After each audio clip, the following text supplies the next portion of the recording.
Well, today on Rethink Real Estate, we've got Mr. Tech Tony, and we're going to talk about real estate portals. There's a great deal going on in the real estate community at the moment where Rocket Mortgages bought Redfin. You've got Zillow fighting with Compass. You've got homes.com trying to pick up the pieces in all of it as well. You may have seen all of it. And because of Tony's corporate background, where he actually was consulting for CoStar and some of these major companies where they were talking about how to replace realtors at the time, he understands how the inner workings of all of this works. And as we go through, he believes that it is a tale as old as time with the banking organization trying to get into the real estate industry. But that being said, is that as I bring up, is that with the Redfin one, a bank has never really bought a real estate portal and a brokerage at the same time. So it's really interesting to see how all of these layered effects are working out, or how they are working out in the real estate community at the moment. And it's a really constructive conversation about some just general stuff that's going on that you should be aware of.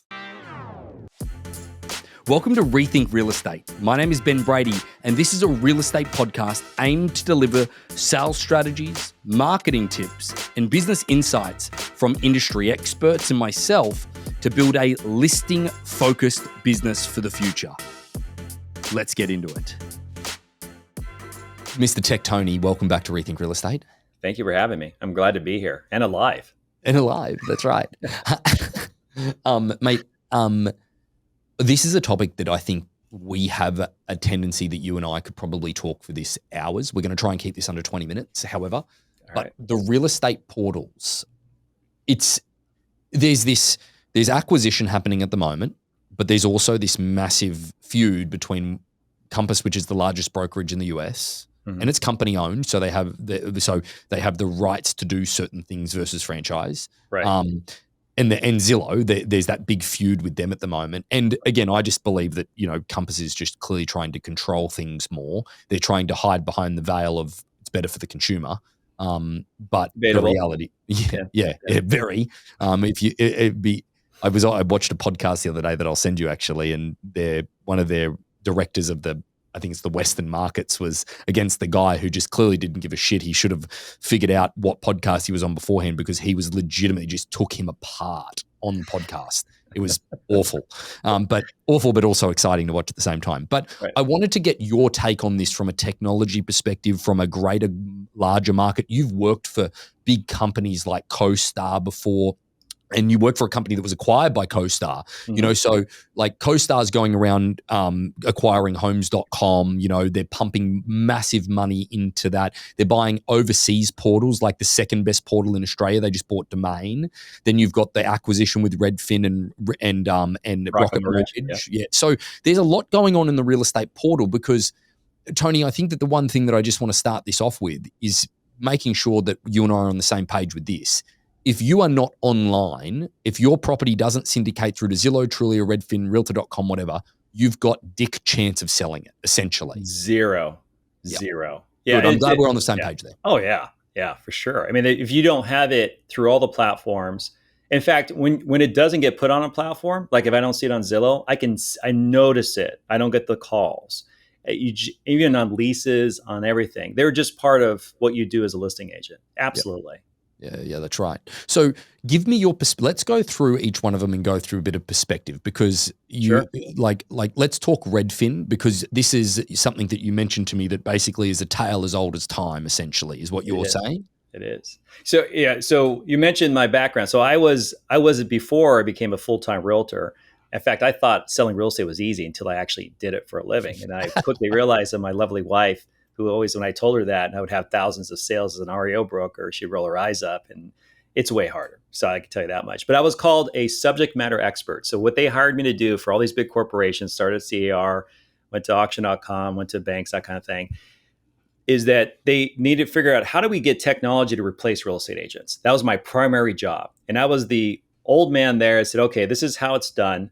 You can't do that because this is this, and this is, I was licensed in multiple states. So I went through a bunch of iterations. They tried, they failed, they were ahead of the game, they did it wrong, that type of thing. So when I share with you, like with the purchase of Redfin with Mortgage Broker, Rocket Mortgage, is that mortgage companies have been trying to get in the real estate business for decades. That back before the crisis, we would have agents who did both.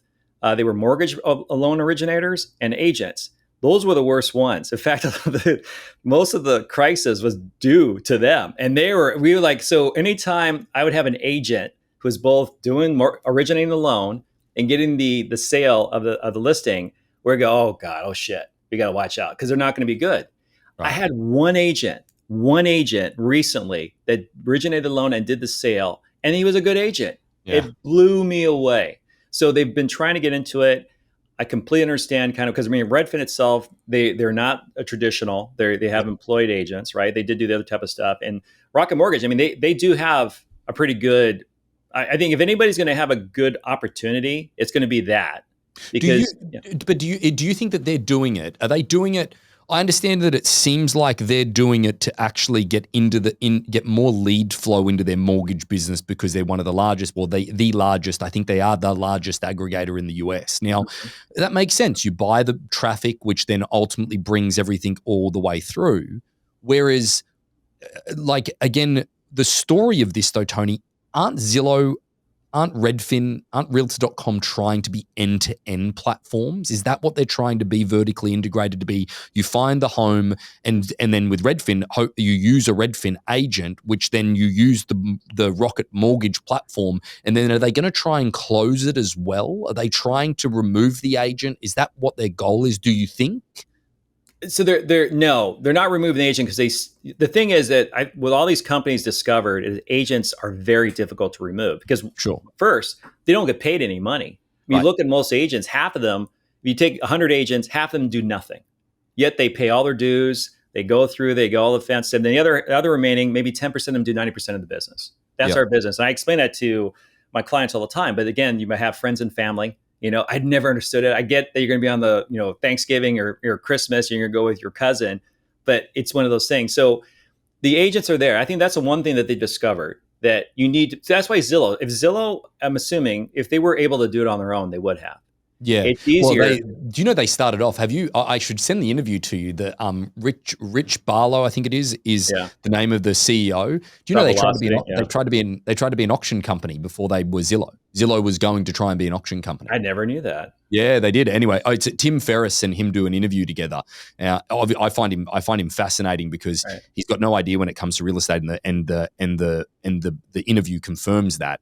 But ultimately, to be able to see real estate in the way that he did was pretty interesting. But I think that the thing, I agree, Zillow is now.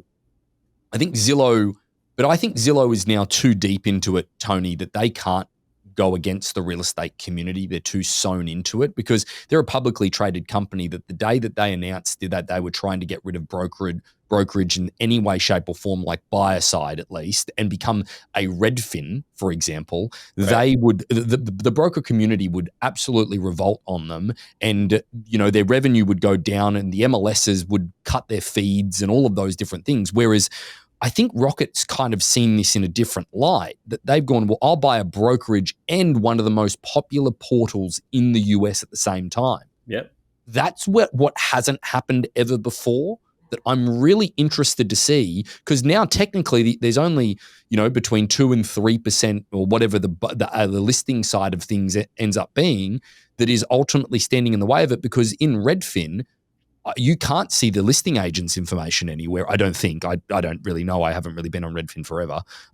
You only have an opportunity to use a Redfin buyer's agent. Right. So again, I've never, like that. That's the only time that I'm aware of that a bank has bought a brokerage and a portal at the same time. Well, so the thing is with these platforms, they always have a relationship with an agent. They'll do like a referral fee, like their agent network. So Zillow, in a lot of respects, has that now with their premier agents. They have a percentage to send the leads, and you have to perform. If not, they're going to remove you. That's kind of a newer thing. Yep. So Rocket Mortgage had the same deal, where they had these agents in the field. And because we've gone head to head with a few of these agents where they're going to give their clients, the Rocket Mortgage, a discount if you work with their preferred agent. So these agents would go and they would give a percentage back to Rocket at the time. This is before Redfin. I'm not sure if they have this agent network in place. And even Redfin before, because they have a great platform. It's a great UI. It's nice. I use it myself when I go and look around. I use Redfin. It's a great UI, and the apps and the web. They also had it back before they get into a market and saturate it. They get all these leads. So they would then partner with other agent, from one of the different brokerages, and they would get a percentage. That always has existed. What's unique about this is that I don't know if they still have that network. I'm assuming Rocket doesn't have it. Right. But now with Redfin, they now have their agents on board. But the issue is they're all employees. You can't have agents absolutely everywhere in the United States. So I'm assuming they still have the relationships with the other agents. So that it's kind of old. It's the way it's been done. It's kind of that. It really is. It's interesting, right? Is that the brokerage community now, like, because I'm sure that Rocket, they would have had that inbound as you're talking about, that then they have their agent community. I'm wondering if that buyer lead perspective now just goes into Redfin, and then they're going to ostracize themselves away from the realtor community. One thing I want to correct you, it's not the brokers. It's going to be the super teams and the high producing agents. So the brokerages themselves, they may have relationships with them, but most of the time what I've seen, it's been those high performing teams that have like the whole, they have all the dialers, they got all the way to nurture these leads, they pull it into their systems. They tend to be, it's weird. Some brokerages, they're like a brokerage within a brokerage, but these are the ones that really control it. It's rare for a brokerage to have any relationship with these companies. It's going to be high producing teams or agents that they're working with and want, because they're looking they want to make sure you're able to turn it. If you don't turn it, they're going to kick you out. Yeah. I think that there's a part of, like, it's so amazing that to see also, like, if we then segue into then what Homes.com is trying to do, Tony. Did you notice that, like, with all of this Zillow stuff that's going on with Compass at the moment, and basically for those that aren't up to speed, is Compass has created their own private listing network that people can put their property on the market within the Compass agent network prior to them putting it out on the public market, which, by the way, I think is the stupidest idea ever. I think that's something that's been around for a while. Brokerages have that. They've been allowed to do so. So Compass is doing is not something, again, it's an old tale. It's always been there. But you can do coming soon in the MLS that doesn't accumulate days on market and all of those different things anyway, and it comes out to a wider community. But the thing that Zillow did was revolt against Compass and say, well, if your listing is not in the MLS within X amount of time and you market it prior to it being in the MLS, then it will be kicked off Zillow. And obviously that's just fighting words for everybody. Right. And I don't understand the point of it in this situation, Tony. I understand the reality of that Compass is trying to create their own platform to have control. And I understand that Zillow, they're trying to protect a value proposition. But then you've got Homes.com that's then this other sort of arching over everything, trying to pick up the pieces, so to speak, of Did you get their letter that they sent out? Homes.com. Yeah, that's what I'm trying to understand, though, because like Homes.com is trying to become like a Australian real estate portal, which Australian real estate portal, realestate.com.au is the most profitable portal by 100x in the world, because the culture of real estate in Australia is that the seller pays for marketing. And that's what Homes.com is trying to do.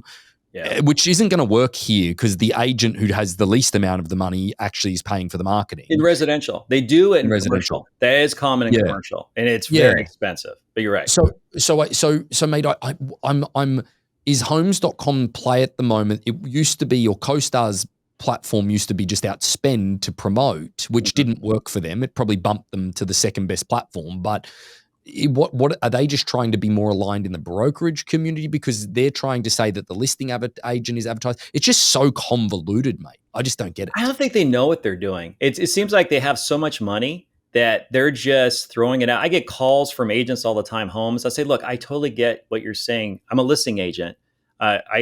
Majority of my business is repeat and referral. We'll put it out there in social, but I'm not going to like sign up and do that because I don't have the infrastructure. I understand how to make these things work. I don't got the structure. And also, in all due honesty, it's not as good as Zillow. I mean, Zillow, and it's a long path. It's not instant. It takes like 1 to 2 years for these leads to turn into anything. You got to nurture it. You got to call. You got to jump on it. It's rare you have an actual, it's like, list my house right now. So with Homes, I appreciate it, understand it. I think they have kind of a crisis identity because they totally get the commercial side. Like, no, I did a LoopNet and it's like super expensive, and then they don't have any flexibility and you're kind of stuck in it. And they may have adjusted it, but that was just me personal. And the UI is atrocious on LoopNet. It's locked down. Yeah. Oh, it's so bad. I hate that. Right. Anyway. But and then what's interesting though, going back to Zillow with this fight with Compass. So I'm a broker. And as a broker, I have my agents that work with me. And then when we put the information on the listing, we can specify to either say, okay, the brokers make the decision to have it all pushed up to Zillow, or we can have the agent decide that, or not at all. And then we work with our agents who are our employees, but also our customer, and we get a feel for them. And do you want to have it automatically? Would you like to have the choice? And most of the time, agents are not really keen on that, so they usually just do it automatically. It's interesting how the platform is dictating to a broker that you have to do this. And I understand their position, but at the same time, as a broker, you are allowed to sell inside your office. It is allowed. And again, Compass is a large brand, and I get it. And we can talk about, remember the Facebook pages that got knocked down and all it. Our listing agreements, God forbid this, it's probably going to add 2 more pages to our listing agreements when this whole thing goes back with Zillow and Compass, right? Because I in there is at least an additional page just on the Facebook group thing that happened a while back. Like I said, it's old news. Yeah. But I don't understand why the platform can dictate to a broker what to do. And again, I do agree that they should put it out there, and I'm on Zillow's side, but at the same time, they're allowed to do that. Yeah, they're allowed to do whatever they like. I honestly believe, like, again, is that, don't get me wrong, it makes it a little bit of a shit show. Like in Australia and New Zealand, again, sorry to bring it back to that, but realistically, I can choose to market my home with a price, without a price. I can say offers on a certain date. I can call it an auction. I can do anything that I ultimately want to because it is my home, and I will choose to do it the way that I ultimately want to. Right. If I'm going to pay, then also pay the money for it to be on a platform, you will advertise it the way that I want it to be advertised as well. So, it's funny, like it does make sense from a consumer choice perspective. Then there is also the part of this that I think where Compass is preying on a little bit, is that the general consumer, 98% of people have no idea what's good, bad, or different or indifferent for them in the real estate transaction space. Okay, is that they're preying on the fact that ultimately bringing it through a platform and giving them some time on marketplace without accumulating those days is great for price, when it's not, because it's not being exposed to the greater marketplace. So I think that there's a part of that I definitely disagree with. I definitely agree with a portion of it. But then the other part of it that I do not appreciate from any of these idiots, by the way, Tony, is what I'm going to call them, is that can you stop putting real estate in the fucking headlines again? That would be wonderful if you could stop, because real estate's been in the headlines enough over the last number of years, and it was all about our compensation. Now it's about how it's actually highlighting how little a realtor does or has any idea about product placement or promotion. The marketing in a real estate listing is putting it on the MLS and syndicating it out. And you are about to fucking expose that even further as an industry. So our fee is under threat, and now you're threatening the way that ultimately we keep ourselves relevant.